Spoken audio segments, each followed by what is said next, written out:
Welcome to Penrose Learning, where we make understanding easy.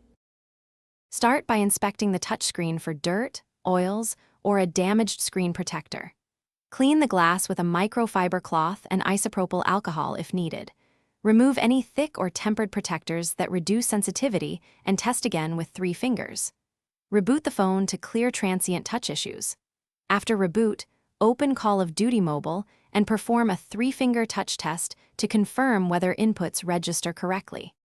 Make sure Call of Duty Mobile is updated to the latest version available in the store. Update your phone operating system when updates are offered by the manufacturer. Disable floating apps, gesture navigation, and one-handed mode before playing to avoid input conflicts. Enable your phone game mode and high touch accuracy option. Where supported, increase touch sampling or refresh rate to 120 Hz for more responsive multi-touch. If problems continue, clear the Call of Duty Mobile cache and app storage in Settings. Reinstall Codm to remove corrupted configuration files that affect input.